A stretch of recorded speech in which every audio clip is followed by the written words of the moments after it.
Hi, I'm Jesy Herron, host of Rediscover Your Story, a podcast for marketers who need a break from the everyday learning, but still want to hear from like-minded professionals on all things creative.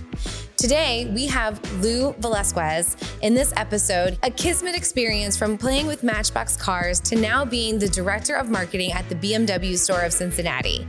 Let's rediscover his story. I have like all these things I want to cover with you. Sure. But I want you to give us a quick introduction. Like, who are you? I am Lou.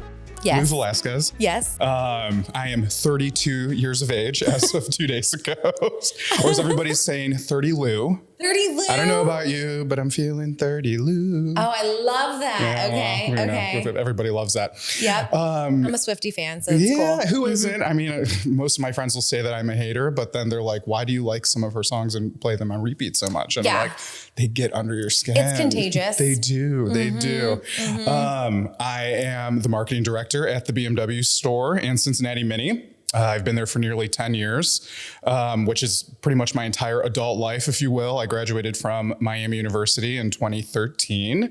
I'm a Cleveland, Ohio native. So anybody from Cincinnati, say what you will, but I have been here for 10 years. We won't hold that part against you. So this has been, Southwestern Ohio has been home for quite a bit. So, it is home now. I realized that after being here a decade, I'm like, it's home. I got a 513 number recently, like back in the fall, after saying goodbye to my childhood 216 number. So that was big for me. I got that update. I was like, who's this random text? And then you're like, hey, it's Lou. I know. Update your contacts. And then meanwhile, people were trying to message me on my birthday and they were like, why am I blocked? And I'm like, oh my God, I had that number since I was in middle school. So like, think of all the people that had it. Yes. And I'm like, people are like, are you mad at me? So many people were like, are you mad at me? I'm like, no, I'm making this better for like business. This is a really big leap, honestly. It is. This is going to kind of turn too businessy for a second, but like as a personal brand, you had that number for so long. And now to your point, like people are like,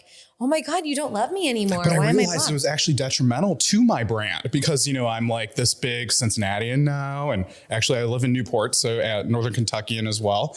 But like doing business with people, meeting people in the community and, I'm like, oh, I'm from Cleveland, that always comes up. And then they're like, well, what's your number? And I'm like 216. And they're like, and they pause. Yeah. And I'm like, oh yeah, it's time to change that. So happily did it. It was like getting a tattoo, Exactly. which I don't have any, but like that was comparable in my mind to that. Well, let's just quickly dive into that. So you are this like Cincinnati brand. In my opinion, one of my favorite things about meeting you is that, well, first of all, you just embrace Cincinnati as if it's been your home this entire time. Not to say that you're like, screw you, Cleveland, but like you literally are Cincinnati. You are everywhere. I see you everywhere. I see the brand everywhere, but it's not just like, oh, here I am. It's how much you pour into like the philanthropic efforts for Cincinnati too. No, I appreciate that. And really for me, it's kind of the concept of, if you love what you do, you never work a day in your life. So for me, I've been able to build something essentially from scratch, being here the last 10 years, which has been really cool. Kind of take all the pieces of me and what makes me and how I kind of blend that together, this really cool fusion and like this synergy and see how that works. And now looking back on the past 10 years, I'm like, oh, this is really cool.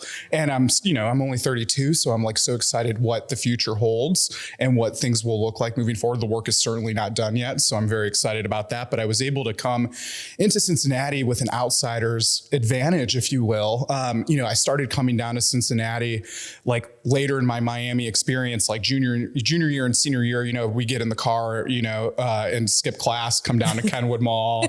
And then like at that time, OTR was starting to really reinvent itself. And you had like awesome days with OTR. I did. When I was in college, we came downtown and it was like Matt Adams. Yeah. That's about it. Which was still like pretty cool when I came here, because I knew a lot of people went up there, and like I would go up there to like Monk's and Pavilion and that, Next Chapter. My favorite restaurant, and even to this day, like I still think about it probably all the time, is Senate.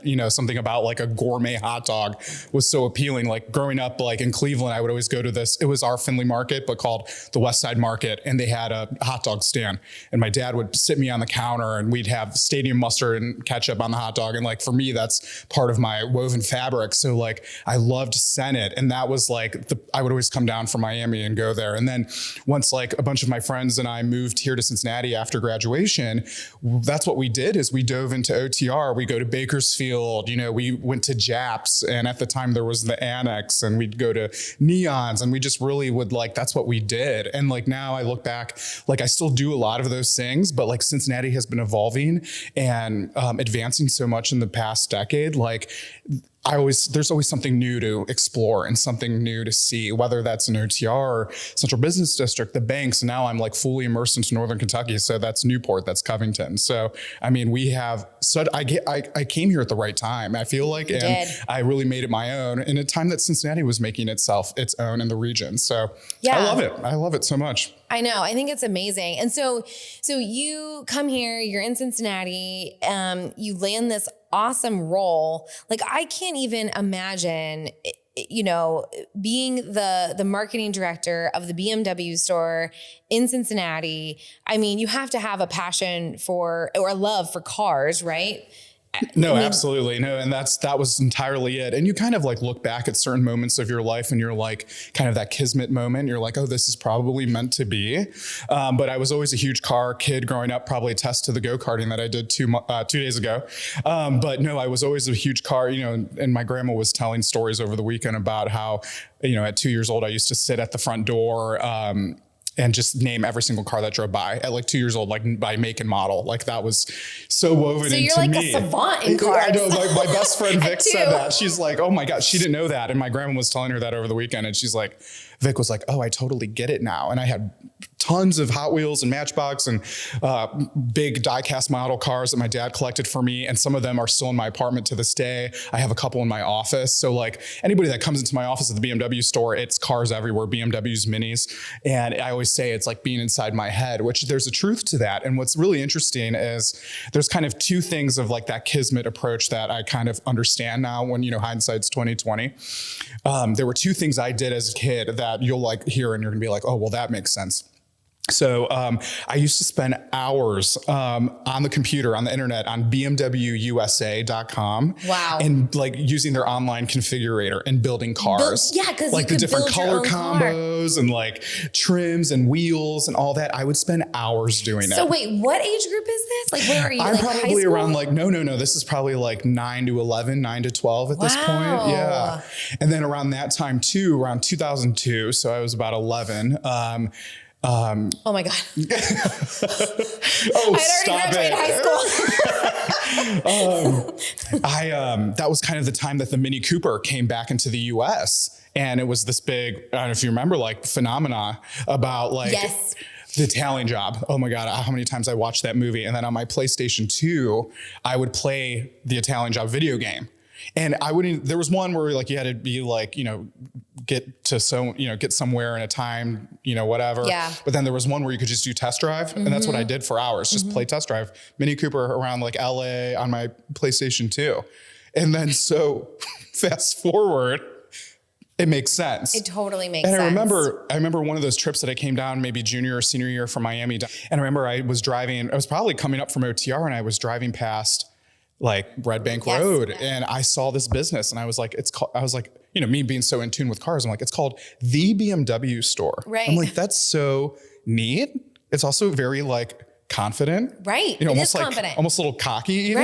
Right. And I'm like, that's so interesting because you're used to having like BMW of city name or Joe Schmo BMW, like, and I was like, that's so unique. And, destiny would come to find that I would start a job there at 22. And it actually was exactly like everything I thought it would be. It was a super unique place.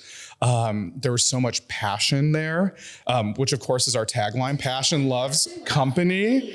And so, So you kind of have the two things going on though. You have like the BMW store. So again, you're right. There's like that confidence in the brand. Correct. And then you have that really strong tagline. Everybody knows it as Passion Loves Company, which I can't wait for you to get into that because I mean, there's got to be a story behind that one. There's a huge story behind that. And for me, that's kind of the weight on my shoulders now that I proudly carry, which is so cool because again, I'm an outsider, but I've really dove in and to understand what the BMW store means to the Cincinnati community and the legacy that it's created.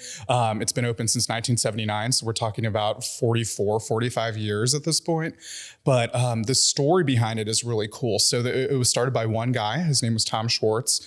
He was a Cincinnatian. High school dropout. Really? Yeah. And he loved cars. And he started like his own little mechanic shop. Is that like a gearhead? Is that what you would call like a car gearhead? He and I would be considered gearheads. Okay. He started more on the mechanical side. Okay. So he, actually he started at a different BMW dealership, and he felt like there wasn't enough attention to detail with these cars by the people who were working on them. And this was late 70s. Wow. So BMW at the time was a very new concept to the United States. High luxury car already, but is a new concept to the United States. Import Europeans. It's it was still kind of like unknown. Mercedes had been, big game for a while. But BMW was like kind of the alternative to it. It wasn't, it was luxurious, but it was more driver centric, more sports car in nature. Right. It was like an equal blend where everybody knew Mercedes to be like these stately, luxurious, executive, Yes. business leaders, presidential kind of car. Presidential. I would think of a Mercedes as more of like a presidential car. It had that kind of aura to it, but BMW had like the racy, fun feel.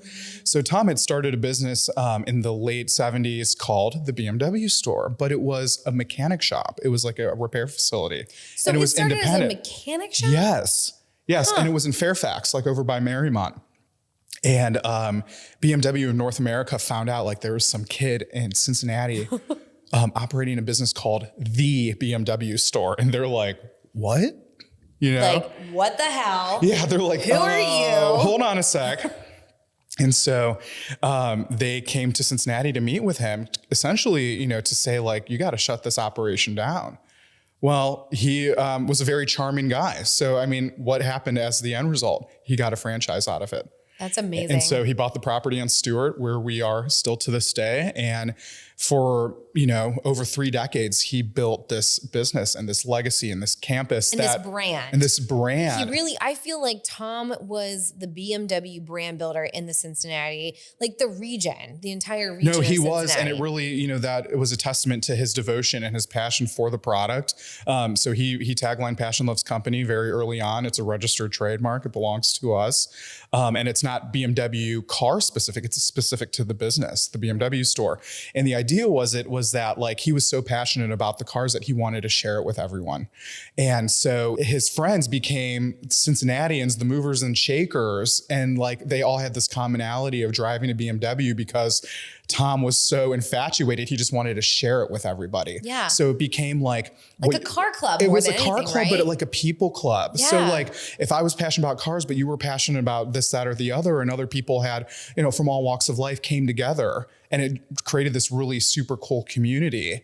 So less of a dealership kind of model, more of like a community for people who just like love this as like a hobby or whatever. It became, I always compare it to like a social club. Oh, cool. And it really is because that's the environment that he created. And I was fortunate to kind of witness that with him. When I first started, he was still involved. And, it was like people came to hang out there. People came in on Saturday mornings, grabbed a Buskin donut, grabbed a cup of coffee, got their car hand washed because he believed in like really taking care of it. Like, so they needed to be washed by hand. And then people would go on about their Saturdays, whether that was like, golfing or shopping or hanging out with their families. But like the Saturday morning BMW store car wash line sometimes was 2-3 hours long, and people were willing to wait because they would be sitting at the store, hanging out, enjoying one another's company. Passion Loves Company, Loves Company. I mean, Lou, for just like a second, let's just like think about this. Like, this is not a normal dealership experience, not right? at all. Like, number one, people normally hate going to buy a car. I know. I gotta tell you, also as a woman, it is extremely like, horrible. Like I just don't like to do it, right? Like you go in as a woman and you're like, I really do have a really good credit score. Like you have to like prove yourself. And it's like this game, this horrible negotiation game. And you feel like shit when you leave, honestly. Like, you're like, I got the car, but I feel like shit.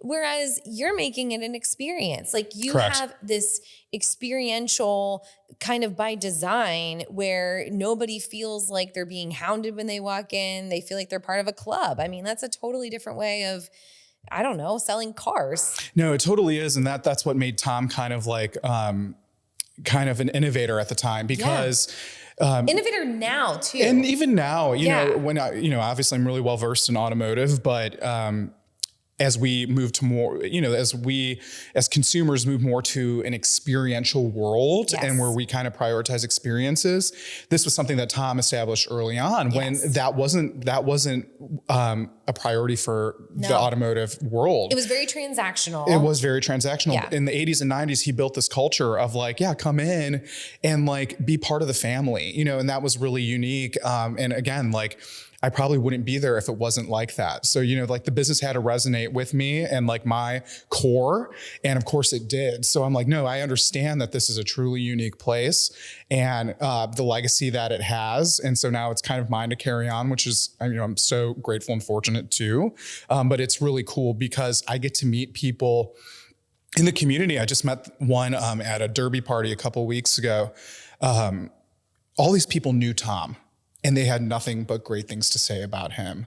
And these are people who are older now, you know, in their 60s, 70s, who were the first customer. I met the first customer at the BMW store at Concours a couple years ago. Oh, yeah. And I mean, because he sees, so what's unique about our place, you know, is that we have all of Tom's cars in our showroom. We have, it's kind of like a museum. It's a museum. Mm-hmm. It really is, like outside of Munich, probably like here in Silverton, Cincinnati, Ohio. Like we have a little museum, but they're all his cars. And what's unique about them is that he did drive them all.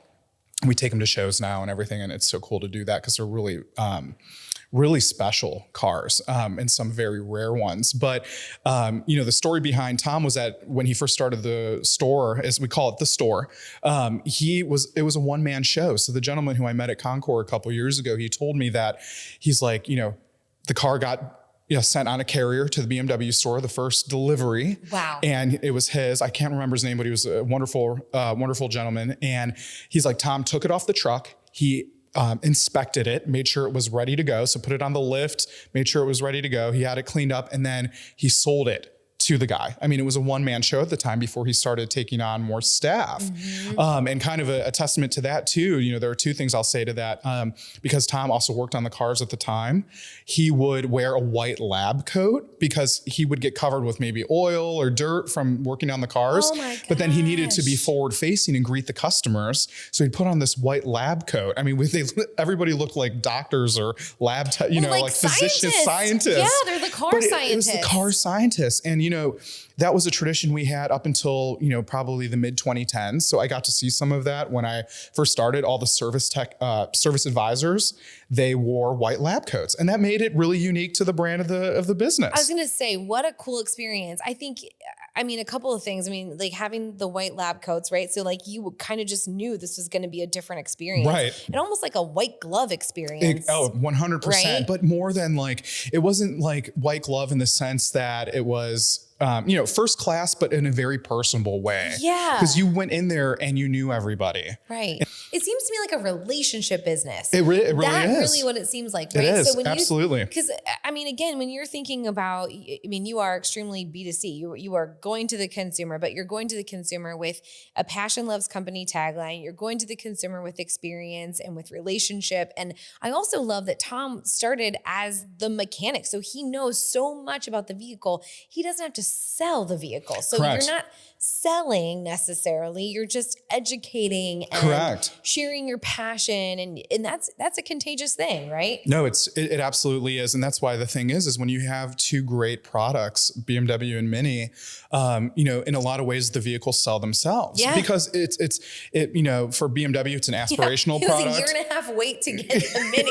It definitely sells itself. Yeah, exactly. And does it come with the Queen decal? And I know lots of people do that, which is so fun. But the cars sell themselves because they're not just, status symbols, at least for BMW, they're also lifestyle vehicles. And both customer bases for BMW and Mini are very loyal customers. So you often find that they get subsequent vehicles. I mean, like I'm telling you, we've had customers who've done business with the BMW store for 20, 30, 40 years. We walk them through every step of the process of ordering their car, from exterior color to interior, to trims, to packages. So I have to ask you, what's the most unique vehicle that you've seen come through the BMW store of Cincinnati? Goodness. Because if someone can order like whatever they want, right? Like, what's the most unique one? Like, please tell me you've seen some like hot pink or something like. Well, so BMW does a color line, and a lot of the luxury manufacturers do it too, but at BMW World, we call it individual. And so it's this kind of high-end palette of colors that are special order. They usually cost about $5,000. And so it's not like the traditional factory colors that you kind of just pick and choose. This is one definitely more bespoke. And so that's where you can get really crazy. And I've seen some really awesome teals and vibrant greens, yellows, oranges, and that's really cool to see. But what's really cool too is that how the car comes in from the factory, it's not done yet. You can even take that even further. Oh, wow. And that was something Tom was big about too, was that making it your own. So once the vehicle comes in, what else can we do? Do we put a ceramic coating on it so that the really high-end paint is protected for 5 years with a warranty, Right. Because things happen, and we know that with Ohio roads, and you're investing in this beautiful, what I consider a piece of moving art, right. And then from there, it's like, do you want your windows tinted? Do you want, and then BMW and Mini both have just endless amount of accessories, from tire stem caps, like in different, patterns, right. And then, license plate frames, and like BMW and Mini both have lifestyle items. So it's like, do you want the hat? Do you want the t-shirt? Do you want the yoga mat? Do you want the dog bowl that says BMW? Because it's a lifestyle brand. If you want it, we have it. Okay, so let's expand on the culture of your store, because what I also know about your brand, but also you, is this whole idea of like being involved with every nonprofit. I mean, Lou, I have never met a brand that is more giving than the BMW store of Cincinnati. I mean, I have seen the Mini with Hawksworth. Now, I'm cheating. I know Hawksworth really well, but but I do see the Mini during like Burger Week, right? You're like promoting Burger Week, and you promote Hawksworth all the time. But that's not the only, nonprofit that you work with. So talk a little bit about like where that kind of stems from, and why does the BMW store of Cincinnati feel like they need to be so involved in all these nonprofits? Well, it's a continuation of Tom's legacy. So like I said, his friends were the movers and shakers of Cincinnati. So they brought him business, and he gave back. And that was, so that seems so simple. It's so simple. It's so simple. It's like the most simple formula ever, right? It is. And it's just, we work better together. And we all know that Cincinnati is a very philanthropic community. There's not a single shortage of organizations, whether that's nonprofits or education or the arts and culture. I mean, there's so much. There are so many things that I almost get overwhelmed, but actually it gives me an opportunity to be very intentional with what we do. So anytime I have a conversation with nearly anybody in the city, it's like, I'm so interested in active partnerships, not passive partnerships. Absolutely. So it's so often that you find with, larger companies or even automotive brands, like, they sponsor an event, and it's like, just a logo. It's a logo and it's a check. And I'm like, no. We're relationship building here. We're building rapport, because I'm not really interested in one-off activations. I'm interested in a continued relationship. So let's talk about what your needs are, what my needs are, how we can collaborate, how we make things better together, and that's the thing. And then from that snowballs other things and other partnerships and connections. I mean, that's how you and I met. That's exactly, I was just going to say, that's how we met, is because, the partnership with Hawksworth, they were like, Jesy, you've got to meet Lou. Remember? And then you ignored my email for like 2 weeks. I think that email, I'm so good at it. Lost. The one email I missed last year was Jessy's email, let the record show. It was so funny. I was like, hey, pinging you. She's like, and you're like, does he not like me? Oh my God, I never saw this email. I know, I felt so bad. And then we were like instant friends. Instant friends. I know, instant besties. That's always how it happens. I know. That's what's great about the circles in Cincinnati. Like we're like so close. We're like a family. It is. We're always looking to help each other out. You know, it's whatever it takes kind of mindset, you know, rising tide raises all ships. And like, there's just such a beautiful energy in Cincinnati that like, we're all working together. We're just all working together. Which is why it makes me laugh so hard that you're technically a transplant to Cincinnati. Oh, I know. And for those of you listening outside of Cincinnati, like it's one of those things where when you are born and raised in Cincinnati, it is like a weird sort of code. Like you ask people where they went to school and they're referencing high school. They're not referencing college, right? But once you get past that weird like first initiation, like when you're like in. Right. And you know everybody, you're part of all these nonprofit organizations. No, I definitely, you know, like I said, I've made it my own. I've created, you know, I've really been able to, but I'm like a social person. I'm definitely an extrovert. No way. Yeah, no way.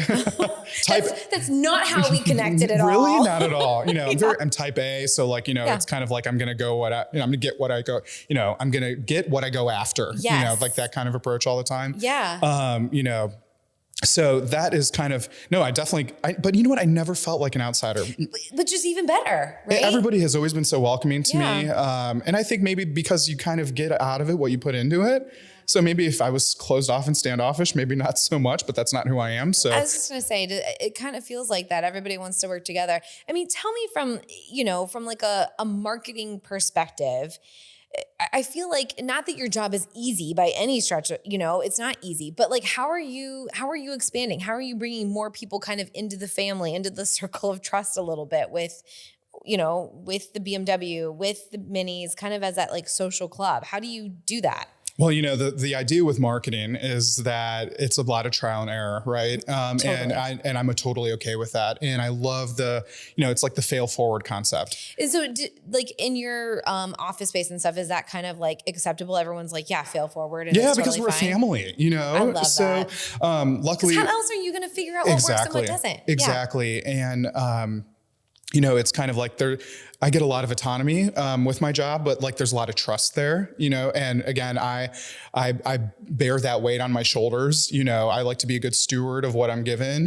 You know, when that comes to marketing dollars or bandwidth. But I also know, like, I've been here long enough to know what works. So I kind of take this approach where I have 2 great brands and I get to do that stuff. BMW, great. Mini, great. Then there's the BMW Store brand. So I have 3 things that I get to promote at all times. But, you know, like when people come to our campus, I say it's 2 houses, 1 home. So like there are 3 entities, but it really is one, you know, pot of stew, if you will. I mean, it really is. And that's where that magic comes from. But it's something that I got to do, you know, with the pandemic was that a lot of my peers and my competitors were kind of pulling away from marketing and to save money. But we all know that you have to spend money to make money.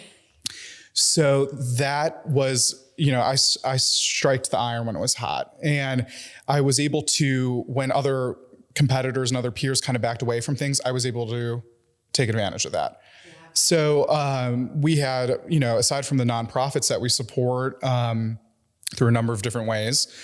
We also get to do fun stuff, but it also is always about building our brand. But, you know, we get to do some big ticket items like Hawksworth, Donate to Drive. You know, Hawksworth gave away a Mini Cooper to a donor last summer. And I got a great friendship out of that. Jackie, if you haven't watched her or listened to her podcast, she was before me. Jackie is the best. Shameless plug, do that. She's the best. Jackie's amazing, yes. And, you know, we have a bunch of other things coming up. Like, you know, it's never a shortage of things. You know, we did the Heart Mini, you know, yes, back in March. And then we have Stephanie Lambden coming on the podcast. Great. cars too. I know.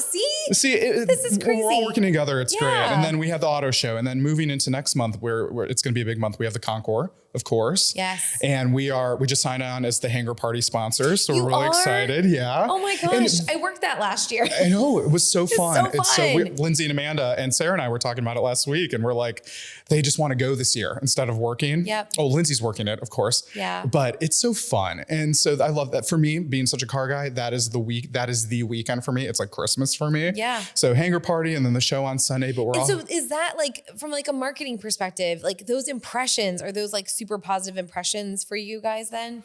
Well, I always, in my buckets, if you will, the BMW, the Mini, and what I call the store, the Passionless company, the Tom bucket. Okay. That falls under Tom bucket. Got it. Because Tom has those 8 classic BMWs in our showroom that were his, that everybody in the community knows those cars. So that is an opportunity for us to carry on that legacy, show them at the Hangar Party, show them at the Concours on Sunday, and people see our 1981 red M1. They're like, that's Tom's car. That's Tom's car. And they know it. They know his cars because they were either Concours show cars or they just saw him driving them around all the time.